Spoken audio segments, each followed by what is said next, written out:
Hello, welcome to episode 174. I am one half of Downtime Podcast, Alyssa. Jeremy is still on vacation, so I have a quick episode for all of you today.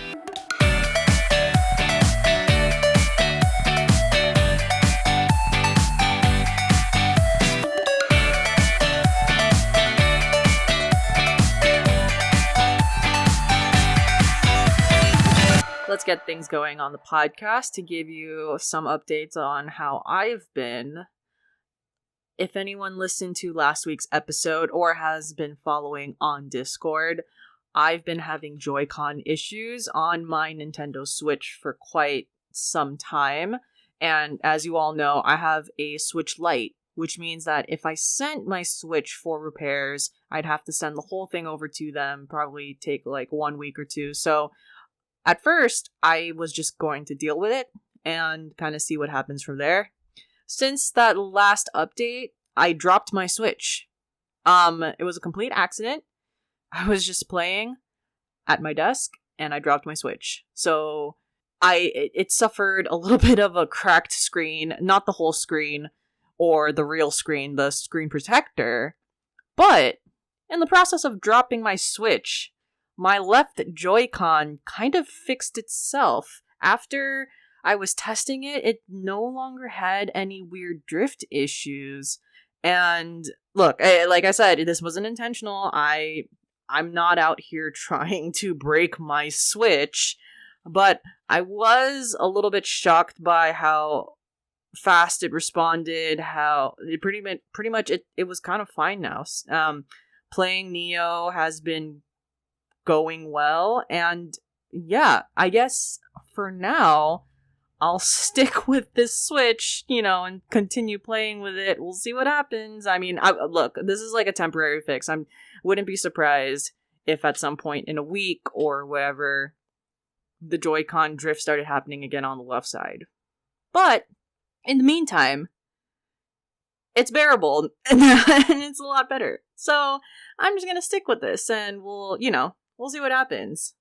But also, it's not just my Switch that's having issues. A more recent update is my gaming mouse, has given up on itself, unfortunately, and it makes me a little sad. I've had this it was actually like a really cheap mouse that I got on Amazon. I don't even know if the company exists anymore, but it was called Eastern Times Tech.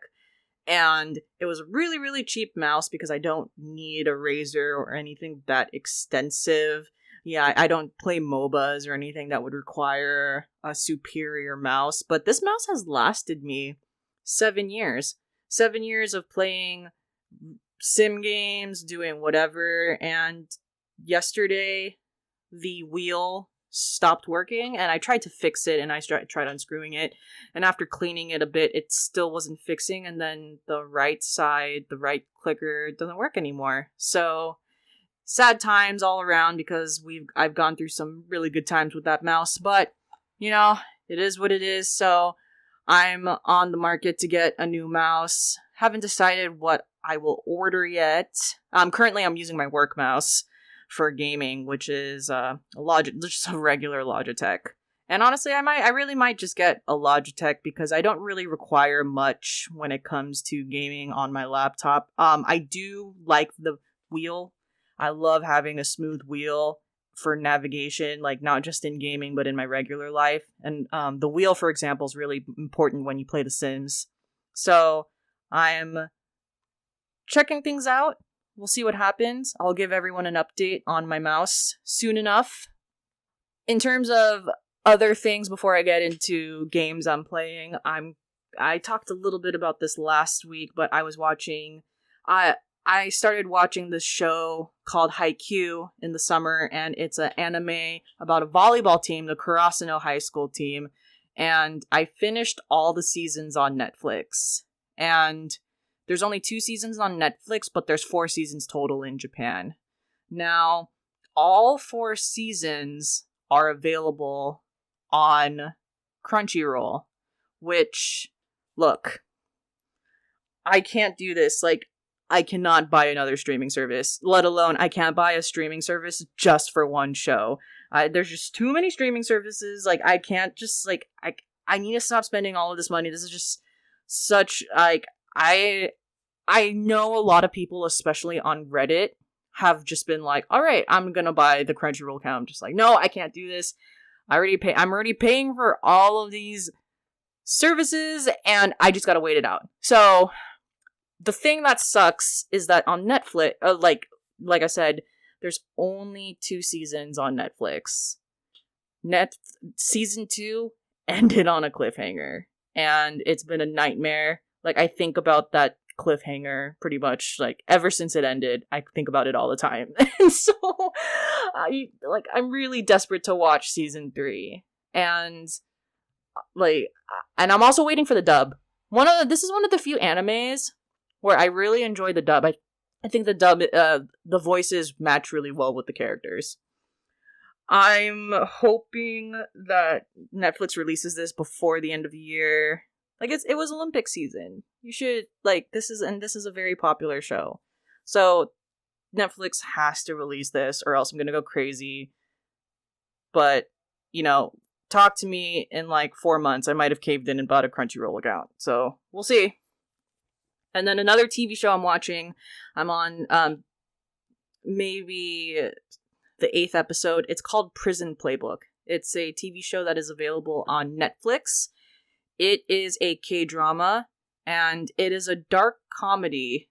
It's about a baseball player who is in jail for 1 year. And so the name of the series, Prison Playbook, it's basically the main character, Jaeok, living his life in prison for 1 year, I'm assuming before he gets out. So what's interesting about this show so far is it's really getting into kind of how corrupt the court system is. So the reason why the main character is in jail is because there was a burglar who broke into his house and started attacking his sister. And so the baseball player main character beat up the burglar because, of course, if someone is attacking a relative and let alone your sister, you have to fight back. Well, what ended up happening was it just goes to show how corrupt the system can be. So they put the baseball player on trial because they were like, oh, he's a burglar and he beat up the sister and he was attacking the sister. But, that baseball player, he beat him up too hard. He beat up the burglar too hard. And you're just kind of like, how can you beat, what other reaction could you possibly have if a relative is attacked? So it's like, we're really getting into the weeds of how corrupt the system is. But it's a very fascinating show because the baseball player in his cell has 5 cellmates. So you learn about the other 5 cellmates in terms of what they've done in the past and why they're in prison. So I like the show so far. It's pretty much every side character has been introduced as well. So it's making things interesting. You're also learning about the prison guards. It's a pretty comprehensive show. And in terms of, like I said, it's a dark comedy. If you have seen shows like Reply or Hospital Playlist before, this is the same writer that does those shows. So you'll definitely like this as well.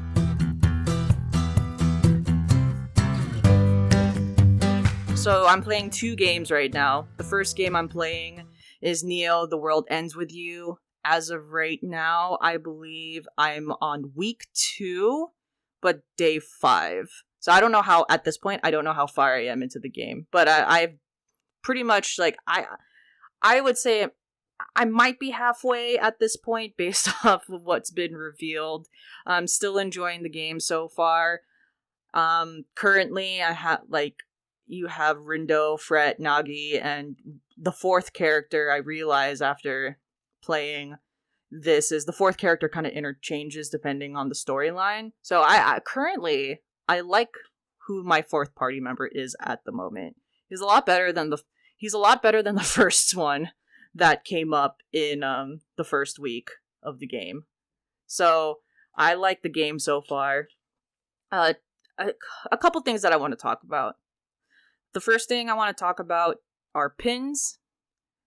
Pins are what you equip to each character so that they have an attack during battle. And if you've played the game or you just want to hear about the battle system, when you defeat enemies or you complete missions or you go to the store, you can get a pin drop. And the pins, like I said, can equip to different members, but each pin has a specific button control on the Switch. So you can categorize it as a pin for the X button, a pin for the Y button, a pin for R and ZR, and then a pin for L and ZL trigger. So with 4 characters and 4 party members at a time, you have to equip one at a time. What I've noted, there's no real difference, in my opinion, who you equip with, because you can manipulate stats. The most important thing to note is just that X and Y pins are close range attacks, and R and L trigger pins, they are long distance attacks and far range. But in terms of who you equip it to, I feel like it's up to you. The reason being, you can go to restaurants and buy whatever food you need to pad your stats. So for anyone who is a little bit unfamiliar with the game, or, just wants to hear more about it, so you level up in the game, like just regular experience points, but also you can level up your stats, such as HP, strength, defense, attack, and style, just by eating food. Because when you eat food, they pad different stats, and those stats are permanent. So at this point, it doesn't really matter, in my opinion, who you equip which pin to, whether it's close range or far range, because you can always change the stats and have specific characters eat specific things. Currently for me, Rindo is 2X. Fret I have at Y, so I have Rindo and Fret, the 2 first introduced characters. They're close range, and then I have Nagi. And whoever the 4th player or party member is, I have them at far range with R and L trigger. So a few pin combinations that I tend to find the most useful. So for X pins, I really like Caught in the Undertow, which is a water attack. And then the Thunder and Lightning one, it's actually the pin is actually called Thunder and Lightning, is really good. So the X button, they are close range attacks, but what I like is it's done in such a way that it can hit multiple people at once close range. With Y, these attacks are more rapid tap, and so they will only really target one at a time. In general, I think any of those pins are fine. I don't have a preference or another. I like R a lot. I actually like quite a few of the far range pins. You can mix and match depending on what type of enemy you have and what their weakness is. So for the R trigger and the ZR trigger, I really like Topo the Generous, and that pin is a burst. So what it does is when you're holding down R, it is creating a huge bomb. And then after you release, the bomb will hit the enemy that's targeted, but also it hits a huge range of everyone that's within that range. And it's very effective, and it knocks down a lot of HP. Now, I also, with R, I like Gust of Gorgeous, and that is a wind attack. And there's another wind attack, but I think Gust of Gorgeous is the superior one because it is a quicker reload and it can hit everyone in its range at once, and it's very powerful. So there's another Gust of Wind one, which it does have a wider range and a wider hit, but it takes a while to reload and just to release that attack. You have to hold down, you have to use up a lot of your gauge to use that. But with Gust of Gorgeous, it's kind of like a simple sweep, and it loads up very quickly. So I definitely suggest those 2 pins for R. So for the L and ZL trigger, They're also very effective, like for far range. Pretty much any of them is fine. My preferred one, I love this one. It has no element attached to it, but it's called Brooding Bunny, and it's a boomerang. So you hold down L, you release the boomerang, and it will pretty much hit all of the enemies in its path, but it's really good at finding all, if not most of the enemies that are in the direction. So those are the pins that I think are very useful when you play the game, and definitely are useful to max out and star. And just like another piece of advice, it's like, it's useful to just like max out each pin at least once. I mean, it's up, like, I'm currently playing it where each pin is really only maxed out once, and if I have duplicates, I kind of sell them off. I've not seen a reason yet to save duplicate pins, but I do save like 2 of each pin at a time, just in case, like, I don't know. But aside from that, I'm like, if there's 26 of a pin that I have, then I'm selling a lot of them. Also, I have not really used health pins, so you can attach pins that will heal your party members. I've been pretty successful in terms of farming that I don't have to reach that point, but like maybe on week 3, or if I get farther in the game and I end the week 2 chapter, then this might be more useful and I should be using health more often. But I feel like if you're playing on normal, by the time you reach the middle of week 2, you're still fine. So the next thing I want to talk about is, I like the storyline for Neo. It's a lot of fun. There's a lot of plot twists. Like, week 1 revealed a pretty cool plot twist. But what I don't like is, what's a little bit frustrating is the execution of the each day mission and each day story. And part of it, I feel like, also has to do with the UI. So when you start off a day, there's a thought section. So you'll have mental notes of like what needs to be done, as well as it will tell you what side missions are available and what neighborhood they're in. So that itself is useful. So it's pretty guided and you know what to do. Things get a little bit long-winded when you have to use time travel in this game. There's a psych, that is Rindo's, and it's time travel. And dear God, I don't like the missions that involve time travel. It's just like so long-winded. So for example, say you have a mission and the mission time starts at like 10 a.m. So hypothetically, so you do your mission and then you reach like 3 o'clock in the game, 3 p.m. in the afternoon, and you reach the end of the mission, and essentially like your tasks are done. But then what will happen is there's gonna be a plot twist that's like, oh, it's not actually there. Like, you're in Spain Hill, you made it to the end, the thing's not actually there. Whoops. So what you have to do is you have to time travel all the way back to the beginning, and you have to figure out, oh, who should I talk to, and which team should I steer away, and who should I attack, so that I can reach 3 p.m. that day, and I can finish the mission. Now, the time travel wouldn't be that bad if it didn't take so long, but it's frustrating because it's like, it's so unnecessarily long, in my opinion. Like, for time travel, it's like, you time travel back to 10:15 in the morning, and then it's like, oh, so it's not here, so let's time travel to 10:30 in the morning. Oh, it's not here too. Let's do 10:45. And it's just like, okay, this is taking way too long if you have to increment the minutes by just 15 minutes. It's like, this is kind of like getting ridiculous. So this is it's like a frustrating thing I have with the way that the storylines are executed. Like, overall, like, the other psychs are fine. Like, Dive is fine.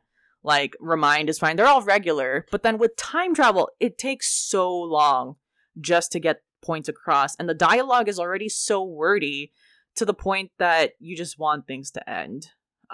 So that's my current opinion of how the storylines are being told. Like the storyline itself is fine.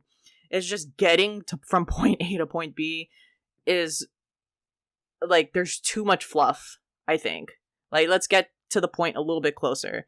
Like, JRPGs always have complex storylines, but you're also making the UI to get to that point complicated. And then just some useful like stats on the social network is when you talk to Eru, and Eru is a side mission on week 2, day 2. When you get to that point, finish that side mission, because by doing that, you increase the money in your digital wallet. Before week 2, day 2, you can only max out to 99,999 yen. And I found out the hard way because I sold a bunch of pins for money, not realizing that I was not making any of that money back because it maxed out to 99999. So when you get to that, so just be careful. Do not sell a lot until you reach that point, because you will lose all your money. Wait for week 2, day 2 for sure. The last game that I'm playing is The Sims 4, and I got the expansion pack Snowy Escape. It came out in 2020. It was an expansion pack that I was really, really interested in when I saw it, because I noticed that it was very Japanese influenced, and then I got it. I'm very satisfied. In general, I really like when The Sims involves different seasons and different settings. Like, for example, I like The Sims Seasons, like the expansion pack, like on all of their platforms in every Sims game that it's existed. So it's basically, in my opinion, Seasons is the best expansion pack of all time, aside from University. And it's useful because there's just such a variety of things to do. So what I like about Snowy Escape is you can do, I have island living, and I really like that, and I like the environment there. But Snowy Escape is there if you want to do snow stuff, and it's a lot of fun. My sim, who I named after myself, and I have two twins, or not two sets of twins. I have twins. so I'm on vacation, in the Snowy Escape area, which is Mount Komorebi, and I'm not kidding. I'm on vacation for like 2 weeks because I've just been trying to do everything. There is a festival once a week, which is a lot of fun. I think it's once a week. But it's really cool. There's 3 neighborhoods in Komorebi, and I'm only in Yukimatsu, and we just got the vacation rental there. I've been living there for quite a bit. I haven't done everything yet. Like, I haven't gone snowboarding, but I will soon. I'll probably have an update of that when I record next. But what I have done so far is I've gone to the onsen. I've stayed in the hot spring for hours, sim hours. It's been like straight up, like there will be a point where like they're just in the hot spring and they're just sitting there and I'm not doing anything. I'm just watching them. But it's great because it's so relatable to my experiences in Japan. And what I also like is when you enter your vacation rental or any sort of housing and the area has tatami mats or bamboo mats, the sim characters will simulate taking off their shoes, which I think is pretty cute. So it's they're very trying to keep that vibe going with Japan. I went to the Festival of Snow in Yukimatsu, and that was like really cool. It's kind of funny because each Sims vacation game has a mascot. Like the one I have for camping has a bear mascot. There's no one for island living or island life. But I think part of that is because there's mermaids. But in Snowy Escape, what's fun is there is a freaking... I don't even know what it is. Like, I don't know what this mascot is, but the mascot's name is Yama-chan. So and there's a whole action where you can take a selfie with the mascot. And you can dance with the mascot, too. So I'm having a good time. I'll have more updates on Snowy Escape eventually.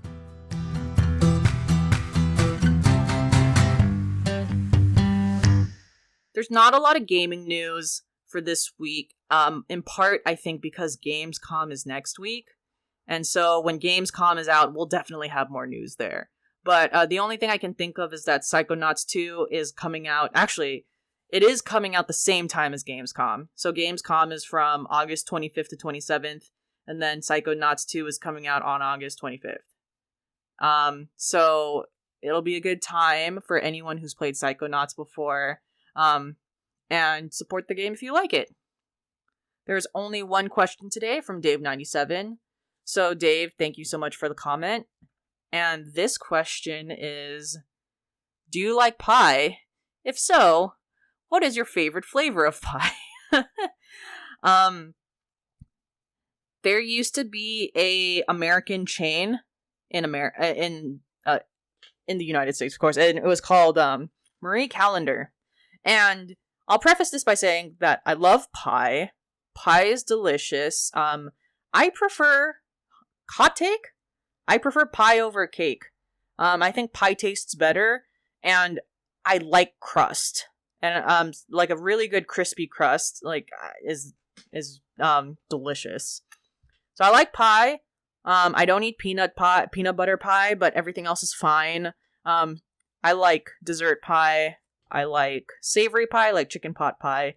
But going back to Marie Callender, the greatest pie I've ever had in my life was a strawberry and creams pie that came from Marie Callender. And unfortunately, Marie Callender closed down, I think. Like, the one that's closest to me doesn't exist anymore. It closed down when I was in college. So that was kind of unfortunate. Because that strawberries and cream pie was out of this world. So that is my favorite pie I've ever had. Strawberries and cream. Like I said, I like all other kinds of pie. Chicken pot pie, pecan pie, apple pie, Oreo, Kahlua. But pretty much I'll eat any type of pie, pumpkin, and definitely if you have Cool Whip or a la mode, a scoop of ice cream, I'll eat it. But one day I'll have a pie just as good as that strawberries and cream pie at Marie Callender's. Then we have one comment from Fall Guy 27 on YouTube, and it said, Joseph was a good host. I like the Pokemon conversation and agree with his assessment. Nintendo hasn't released Pokemon content that has captured me recently.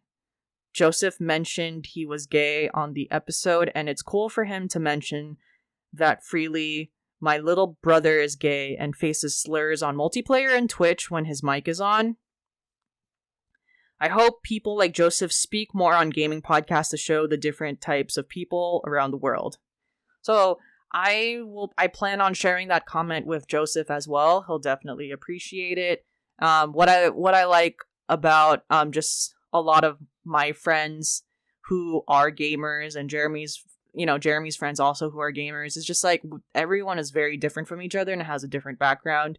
It is a privilege in that, like, being in the Bay Area, there is a diverse amount of gamers here of all kinds. Whereas, I can expect if you're from a different part of the United States or anywhere, or, like, you will, like, have face discrimination, which is really unfortunate. Like, you see all those posts all the time of, people who are female or people who are LGBTQ, like, just like, or not even, like, people who aren't white gamers, and, like, people have terrible things to say. So, let's normalize talking to all different kinds of people and, like, normalize that there's gamers of all kinds, and it's not a big deal. Like, as long as you know how to play the game, what does it matter? So thank you both for the questions, Dave97 and Fall Guy 27. Oh, actually, is it 20? Sorry, 27. Fall Guy 97. Sorry, Fall Guy 27, Dave 97. There you go. If you have questions, visit us at Downtime.Live. We have a forum where you can input questions, as well as a link to the Discord, where we have a podcast questions channel. The link to the Discord is also in the show notes here. Anywhere where we host the podcast, where you can comment, such as YouTube, Stitcher, Podbean, if you can comment whatever you want, and we will read the comment and the question on our episode. You can at us at Twitter if you have a question. Let's see what else. We are pretty much on every platform. Spotify, Google, and Apple. And if you listen to us on Apple Podcasts, if you have a review, write it and we will read it on an episode. So thank you so much for listening to this solo episode, short and sweet. I hope all of you have a wonderful week.